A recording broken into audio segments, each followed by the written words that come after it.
Market में members आज बहुत ही अच्छा पुल बैक आया। मार्केट 26,000 के ऊपर क्लोज करता हुआ दिखाई दिया।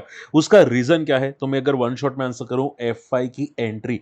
लगातार 3 से 4 दिन एफआई पॉजिटिव रहे हैं, ठीक है, और ऐसा लग रहा है कि एफआई वापस आ चुके हैं। डेफिनेटली देखो, 3 से 4 दिन एफआई की लगातार एंट्री हुई है, वो भी ऐसे मार्केट में जहां पे जापान रेट हाइक करने वाला था, ठीक है, जापान ने रेट हाइक कर भी दिया। हम लोग एक्सपेक्टेड कर रहे थे कि भाई रेट हाइक करेगा तो मार्केट में फॉल आएगा, crypto, US market, global market पूरा क्रैश हो जाएगा। हालांकि देखो, हम लोग ध्यान से सुनो, सी ऐसा मत सोचो कि भाई सर मार्केट फॉल नहीं हुआ, आप तो गलत हो गए। देखो, मार्केट में हमेशा कॉशियस रहना पड़ता है, हर चीज में केयरफुल रहना पड़ता है, क्योंकि वो बहुत बड़ी इवेंट है। मैं आपको शेयर नहीं कर सकता, लेकिन मैंने खुद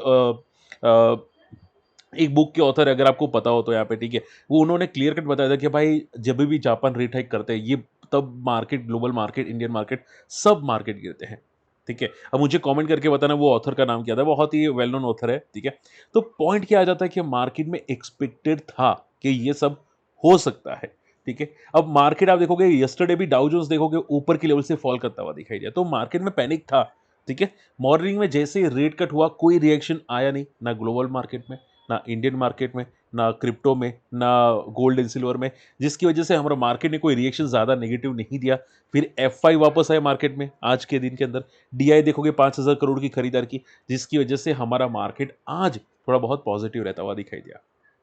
बात समझ में आ रही है? तो देखो, मैं जैसे कि हर बार आपको समझाने की कोशिश करता हूँ कि थोड़ी इंपॉर्टेंट न्यूज़ पे डरना तो बनता है, ठीक है? मैं भी कुछ बीटीएस सीखा, तो मैं भी थोड़ा डरता हूँ कि भाई कुछ गड़बड़ ना हो जाए। अगर गड़बड़ हुई तो भाई जो भी फँसा है वो, मतलब जो भी अमाउंट मैंने लगाया है, वो पूरा स्टक हो जाएगा। मान लो कि मैंने कोई एबीसी स्टॉक लिया, ठीक है? अब मान लो कि कुछ न्यूज़ आ गई नेगेटिव और फॉल कर गया, तो बेटर है कि इवेंट के टाइम पे थोड़ा केयरफुल रहना। ये सेफ्टी हो जाती है, जस्ट फॉर द सेफ्टी। वरना क्या होगा भाई, जो शॉर्ट टर्म के लिए लेते हैं, स्विंग ट्रेड के लिए लेते हैं, उसमें स्टक हो जाते हैं। ठीक है? चलिए, तो ये बात थी जिसकी वजह से मैं भी थोड़ा कॉशियस था कल के दिन के अंदर। बट आई अच्छी बात है कि भाई एटलीस्ट ये फॉल नहीं आया है। बट देखो, अभी अभी हम लोग इतना पॉजिटिव नहीं रह सकते, ठीक है? हालाँकि हम लोग 1-2 दिन देखेंगे कि क्या ग्लोबल मार्केट में कोई रिएक्शन आता है, क्या कोई इसका इम्पैक्ट आता है, क्योंकि बड़े प्लेयर्स जो होते हैं, अगर कुछ करना है तो आने वाले 1-2 दिन में कर लेंगे, वरना नहीं करेंगे, ठीक है? वरना चांसेस ज़्यादा नेगेटिव के नहीं बनते। बट हाँ, 1-2 दिन डेफिनिटली रडार पे रख सकते हैं, ठीक है? बाकी मोटा-मोटा पॉजिटिव न्यूज़ आती हुई दिखाई दी है। इन्फ्लेशन का डेटा थोड़ा कूल होता हुआ दिखाई दिया है, एंड रूपी थोड़ा पॉजिटिव हो रहा है। एफवाई की 3-4 दिन से लगातार पॉजिटिव खरीदारी है ये, तो शॉर्ट एंड सिंपल में मार्केट एक बेस बना है। अब देखो, एक बात और समझना, मैंने आपको पहले भी समझाने की कोशिश की थी कि मार्केट कंसोलिडेट कर रहा है हमारा मार्केट। मिड कैप हो गया, स्मॉल कैप हो गया, वो कंसोलिडेशन मोड में है, ठीक है? ऐसा नहीं कि वो लगातार ऊपर जा रहे हैं, वो कंसोलिडेट कर रहे हैं, साइडवेज हो रहे हैं यहाँ पे, ठीक है? और वही मैं आपको समझाने की कोशिश कर रहा कि मार्केट में पैनिक रिएक्शन नहीं है, ठीक है? हाँ, थोड़ा मोटा कंसोलिडेट होगा कि भाई जब भी आपको लगता है कि भाई 25,700 को ब्रेक किया, मार्केट 26,000 को आएगा। जब भी लगता है 26,200 को ब्रेक करेगा, मार्केट वापस 25,800 पे आएगा। अभी ऐसा ही चल रहा है ना? आप खुद बोलो, ऐसा ही चल रहा है ना? अभी 25,700 पे था और आज देखोगे यहाँ पे 26,000 को टेस्ट करता हुआ दिखाई दिया। ठीक है, तो मार्केट में ऐसा ही चल रहा है कि भाई मार्केट में वॉलीटिलिटी अभी के लिए है। साइडवेज मार्केट बोलती है इसको, क्या बोलते हैं? साइडवेज मार्केट, ठीक है। अब सबसे बेस्ट बात, आईसीआईसी प्रू की listing. See one shot answer, ICICI Pru की बहुत ही अच्छी लिस्टिंग हुई, बहुत बहुत बम्पर लिस्टिंग हुई। अनुमान था 14% का, फिर ग्रे मार्केट बढ़ के चला गया 16%।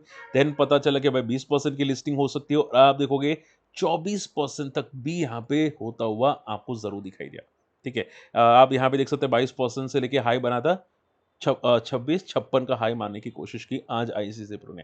एज अ डिस्क्लेयर, मुझे भी अलर्ट हुआ था, मेरे और मेरे वाइफ को, और मैंने तो एचएनआई में अप्लाई किया था। मेरा अकाउंट के अंदर मैंने एचएनआई में अप्लाई किया था, और मेरे वाइफ के अंदर मैंने एचएनआई में अप्लाई किया था, ठीक है। तो मैंने ज़्यादा एचएनआई में ट्राई नहीं किया, बट मेरी वाइफ को एचएनआई में अलर्ट हो गया। और मैं आपको बार बार बताता हूँ कि भाई पहले तो आप ये समझो, अगर आपको नहीं मिला ना, अगर आपने रिटेल में भी ट्राई किया, नहीं मिला ना, अकाउंट बदलो, डीमेट अकाउंट बदलो यार। बात क्यों नहीं समझते यार? भले मेरी लिंक से अकाउंट मत ओपन करो, बट कहीं पे ओपन करो, ब्रोकर बदलो, ठीक है? सबसे पहला मेन आपको ये ध्यान में रखना है। दूसरी बात, मैंने पता है कितनी एप्लीकेशन लगाई थी, ठीक है? 2 एचएनआई, 1 रिटेल में। फादर का रिटेल में था, बाकी 2 एचएनआई में थे। बाकी हमारे फैमिली मेंबर्स थे, उसमें से किसी ने अप्लाई नहीं किया। बट कितनी लगी पता है? 3 में से 2 लगी। 1 एचएनआई की, 1 रिटेल की। अगर आप स्टिल बोल रहे हैं ना कि भाई सर यूपीआई से नहीं होता, सर आसपास से अप्लाई नहीं होता, मैंने स्क्रीनशॉट भी भेजा था कि भाई मैंने आसपास से एप्लीकेशन लगाई और आसपास से भी मुझे अलॉटमेंट मिला है, ठीक है। आप यहाँ पे देख सकते हैं, ये मेरे फादर का था, आसपास से मुझे अलॉटमेंट मिला है, ठीक है। मेरी वाइफ का भी यहाँ पे कैसे था, यूपीआई से था, ठीक है, एचएनआई के अंदर 2 लाख की एप्लीकेशन थी, उसमें भी मिला। ठीक है, बात समझ में आ रही है और मैंने खुद बताया था कि भाई मैं अप्लाई करने वाला हूँ। अब दूसरा पॉइंट, मैंने जैसे कि बताया मुझे अलॉटमेंट नहीं मिला एचएनआई में, मेरी वाइफ को मिला। फीमेल फैक्टर भी काम करता है। अब विश्वास करे, ना करे, ये पार्शियलिटी समझे, ना समझे, फीमेल फैक्टर काम करता है, करता है, करता है। तो पहले तो डीमैट अकाउंट बदलो, अगर मेरी लिंक से अकाउंट ओपन करना है, उसकी लिंक मैं आपको प्रोवाइड कर दूँगा डिस्क्रिप्शन कमेंट्स में। आप ज़ीरोधा या जो ब्रोकर आपको लगता है वो आप ट्राई कर सकते हैं, ठीक है? इसके अलावा फीमेल अकाउंट यानी कि आपकी मदर, सिस्टर, ठीक है, वाइफ, उनके अकाउंट से भी अप्लाई करने का ट्राई करो कुछ 3-4 महीने। ऐसा नहीं कि भाई सर एक बार ट्राई किया नहीं हुआ, मैं क्या करूँ? नहीं लग रहा। भाई 3-4 अकाउंट में ट्राई करो यार। ठीक है? मैं देखो मैं दिल से बात करता हूँ। अगर आपको ये बात समझ में आ रही है तो भाई एटलीस्ट बता देंगे हाँ, सर समझ गए। ठीक है? मैं आपके लिए बोलता हूँ, मुझे क्या फ़र्क पड़ता है बाकी? मैं तो अप्लाई करना मैं कंटिन्यू रखूँगा। आपको नहीं मिल रहा है इसकी वजह से बोल रहा हूँ। समझ में आई बातें? ठीक है? आई होप ये बात समझ चुके हैं। इसके अलावा मैंने तो देखो एज़ अ रिस्क लो मैंने तो निकाल दिया है, ठीक है, दोनों अकाउंट में से। बट ब्रोकरेजेस हाउस क्या बोल रहे हैं? ब्रोकरेजेस हाउस बोल रहे हैं कि भाई इसके लेवल्स 3000 बताए। अब देखो मैं नहीं बोल रहा, ब्रोकरेजेस हाउस बोल रहे हैं। क्यों बताए हैं? क्योंकि यहाँ पे इन लोगों का मानना ये है कि कंपनी वैल्यूएशंस अंडर वैल्यूड है एज़ कम्पेयर टू पियर्स और इसमें फ्यूचर ग्रोथ बहुत ही बड़ा है और इसकी वजह से ब्रोकरेजेस हाउस काफ़ी तगड़े बुलिश है। हालाँकि लिस्टिंग के बाद काफ़ी प्रॉफिट बुकिंग हुई तो इस आई थिंक डी हाई पे तो सस्टेन नहीं हुआ। बट हाँ, ब्रोकरेजेस हाउस थोड़े बुलिश है। बट देखो मैं तो कॉशियस रहता हूँ, ठीक है? भाई मुझे एचएनएम में मिला, तो मैं क्यों पकड़ के बैठूँगा? जो मिला है मैं निकल देता हूँ, मैं तो निकाल दिया, ठीक है? मुझे अच्छा मिल रहा था, ठीक है? अब मुझे कैलकुलेट करके बताना कि मुझे कितना मिला, ठीक है? 22% का एचएनआई के अंदर सिंगल लॉट, स्मॉल एचएनआई, ठीक है? तो शॉर्ट एंड सिंपल में थोड़ा कॉशियस रहना, लिस्टिंग के बाद जो होना था ज़्यादातर हो चुका है। और देखो आईसीसी प्रू जैसी जो कंपनीज़ होती है ना, ठीक है? वो ऐसा नहीं कि रोज़ चलेगी, ये लाइफ में 2-3 महीने मतलब 2-3 महीने चलती है, वो भी 2-3 साल के अंदर और भागती है तो बहुत तगड़ी भागती है, बहुत तगड़ी मोमेंटम करती है। ठीक है? मैंने आपको पहले भी एचडीएफसी एएमसी का एग्ज़ाम्पल बताया था अगर आप लोगों को याद है तो, ठीक है? यहाँ पे सी देखो एचडीएफसी एएमसी ये एएमसी कंपनी है।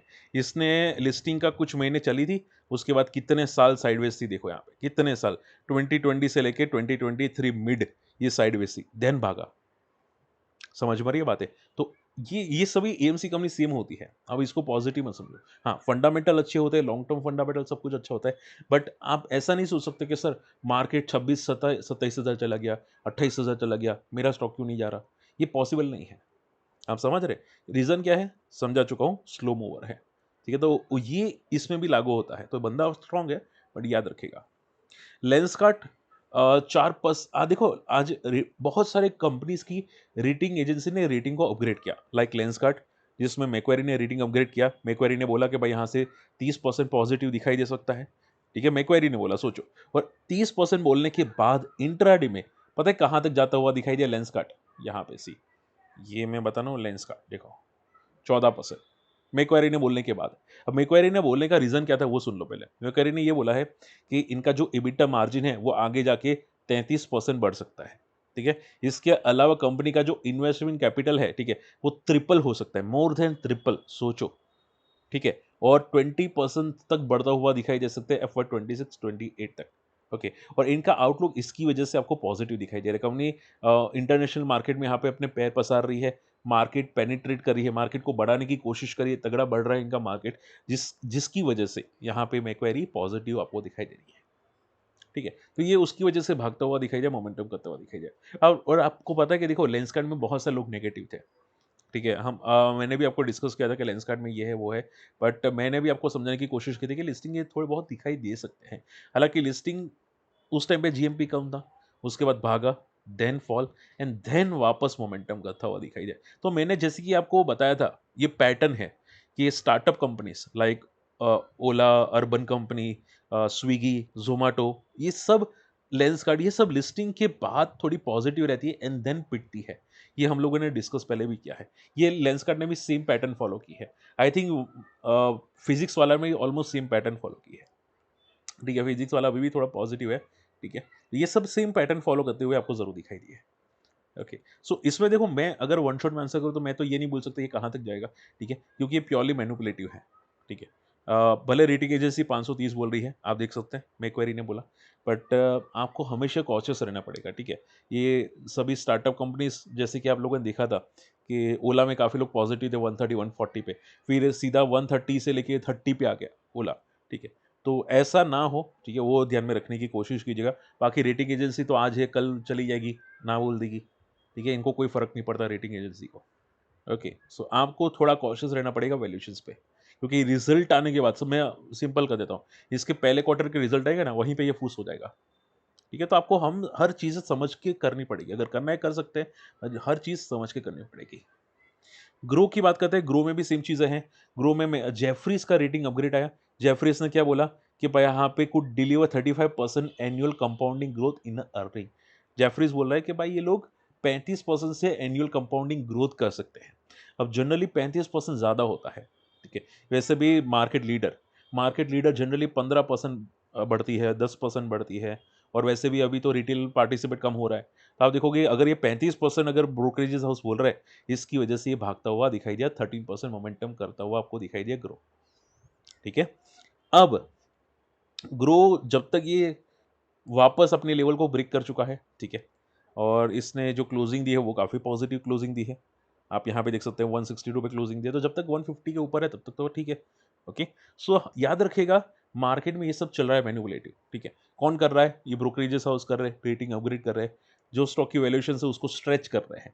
आप देखोगे ग्रो की वैल्यूएशन कितनी है? 53 की पी है, और इसके पीयर कंपैरिजन में बात करूं यहाँ पे सी 361 41 की पी, नुवामा 25 की पी, एंजल वन 29 की पी, आईएफएल कैपिटल 16 की पी, स्टिल सबसे आगे कौन है?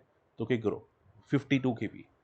आप बोले कि सर मार्केट लीडर है, बट मार्केट लीडर की लिमिट होती है कि भाई इतनी पी नहीं देनी चाहिए, ठीक है। अगर देते हैं तो ये रिस्क बढ़ जाती है, फिर रिस्क बढ़ने के बाद क्या होता है कि भाई आज नहीं तो कल, कल नहीं तो परसों तगड़ा पिटेगा, और जब पिटेगा ना सालों साल वापस नहीं आता, ठीक है।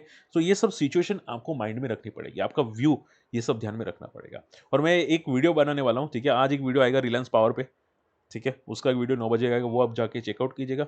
इसके अलावा भी मैं बहुत जल्द एक सीरीज लाने वाला हूँ जो आपके लिए बहुत काम आएगी, सीखने के लिए टेक्निकल्स, थोड़ा बहुत टेक्निकल आपको सिखाएगा। ओके, ओला ओला आज काफ़ी अच्छा मोमेंटम किया, 10% पुल बैक किया। रीज़न ये था कि भाई प्रमोटर ने जो बेचना था वो बेच चुका, ठीक है। अब कोई भी यहाँ पे बेचने वाला नहीं है, इसकी वजह से ओला ने आज पुल बैक दिया है। मैंने भी यहाँ पे एनएससी की ब्लॉक डील का डेटा चेक किया, ठीक है। अगर यहाँ पे लार्ज डील की बात करें तो यहाँ पे कोई ओला में प्रमोटर का स्टिक सेल होता हुआ नहीं दिखाई दिया। तो इन शॉर्ट में ये पॉजिटिव है। ग्रो में भी देखो, आज ग्रो में भी किसी ने एंट्री नहीं की, आज कोई स्टॉक भागा है तो आईसीसी प्रू जो लिस्टिंग हुई आईसीसी प्रू की, वो भी भागा, लेकिन लिस्टिंग यहाँ पे दिखाई नहीं दिया कि भाई किसी बड़े प्लेयर्स की एंट्री हुई है। तो कोई बड़ा प्लेयर एंटर नहीं हुआ है, ठीक है, ऐसा नहीं सोच सकते कोई बड़ा प्लेयर एंटर है, बट बस ये ऐसे ही भागा है। आप बोल सकते हैं इंट्राडे वॉल्यूम्स, लोग इंट्राडे करते हैं। Last nodal is Shriram finance, ये पुल बैक किया 3 से 4%। रीजन ये था कि इसके अंदर बाहर के प्लेयर, फॉरेन प्लेयर, आप बोल सकते हैं, आई थिंक जापान की कोई कंपनी है, ठीक है, उन्होंने वो लोग यहाँ पे 40,000 करोड़ का इन्वेस्टमेंट करने वाले यहाँ पे कंपनी के अंदर, श्रीराम फाइनेंस के अंदर, जिसकी वजह से लगातार लाइफ पे लाइफ बनाता हुआ दिखाई दिया श्रीराम फाइनेंस, ठीक है। अगर हम लोग श्रीराम फाइनेंस का चार्ट देखें तो चार्ट क्या बता रहे हैं वो एक बार देख लेते हैं यहाँ पे। सी श्रीराम फाइनेंस, ओके, सी श्रीराम फाइनेंस का चार्ट क्या बता रहा है? बंदा बहुत ही वॉलेटाइल है, वॉल्यूम्स तो बहुत ही कम आ रहे हैं, भले यार कंपनी अच्छी है बट वॉल्यूम्स बहुत ही ड्राई आ रहे हैं। ये अगर मोमेंटम करते हैं पूरी मोमेंटम फेड आउट हो जाती है, यहाँ पे भी मोमेंटम करते हैं पूरी मोमेंटम फेड आउट हो जाती है। देखो ऐसी कंपनीज में हमेशा ट्रेडिंग बहुत डिफिकल्ट होती है, ऐसी कंपनीज में ट्रेड करना होता ही नहीं है, ठीक है, क्योंकि वॉल्यूम्स ही नहीं आते, अच्छे वॉल्यूम्स ही नहीं आते। अगर आते देखो कितना शार्प फॉल आता है। अब आप बोल के दिखाओ कि भाई अगर वॉल्यूम्स होते तो क्या इतना कंटिन्यूस फॉल होता, ठीक है, क्या ऐसे विक्स बनना स्टार्ट होते? पॉसिबल ही नहीं है। ऐसे जो विक्स आपको दिखाई देता है ना, ये पॉसिबल ही नहीं है, ठीक है। तो ये क्लियर कट साइन है कि भाई इसमें वॉल्यूम्स ही नहीं आ रहे, ठीक है। इसके अलावा ये जो भाग रहा है उसका रीज़न एक ही हो सकता है कि भाई यहाँ पे बड़े प्लेयर्स आते हुए दिखाई दिए जिसमें 40,000 मिलियन का इन्वेस्टमेंट करने वाले हैं, ठीक है। अब इसकी प्राइस आई थिंक अब मुझे शायद मिली है, प्राइस काफ़ी नीचे की प्राइस है, अगर मैं गलत नहीं हूँ तो। मैं ऐसा तो वीकली वीडियोस में डिस्कस करने की कोशिश करूँगा, ठीक है, बट मोमेंटम आ रही है तो ठीक है, जब तक आ रही है तब तक तो ठीक है। ओके, तो शॉर्ट एंड सिंपल में मार्केट में कॉशियस रहेगा, 20 स्पेसिफिक स्टॉक स्पेसिफिक रहेगा।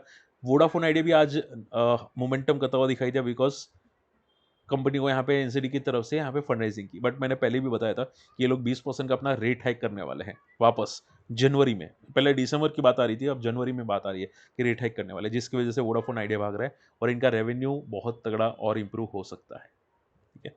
तो इसकी वजह से भी वोडाफ़ोन आइडिया भाग रहा है और हाँ, मार्च से पहले माना ये भी जा रहा है कि वोडाफ़ोन आइडिया को लगभग राहत मिल सकती है 50% का इनका जो डेट है, ठीक है? तो उसमें तगड़ी राहत मिल सकती है, इतना मैंने सुना है, जिसकी वजह से वोडाफ़ोन आइडिया भी भाग रहा है। ठीक है, अब वो कितना वैलिड होगा वो तो देखना पड़ेगा कि ये बात कितनी सही है, बट हाँ, रिपोर्ट की ज़रिए आ रही है और हम लोग बोलते हैं ना कि भाई रूमर्स की वजह से भागते हैं कंपनी, ठीक है? तो ये बस उतना ही हो रहा है वोडाफ़ोन आइडिया के अंदर, तो इतना समझने की कोशिश कीजिएगा, ठीक है? मेन तो यही चीज़ है जिसकी वजह से वोडाफ़ोन आइडिया आपको भागता हुआ दिखाई दिया है।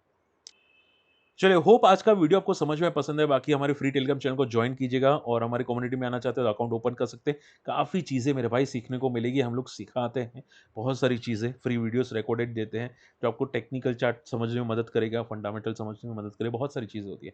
अगर इंटरेस्टेड है आ सकते हैं। मिलते हैं अगली वीडियो में, टेक केयर, बाय बाय।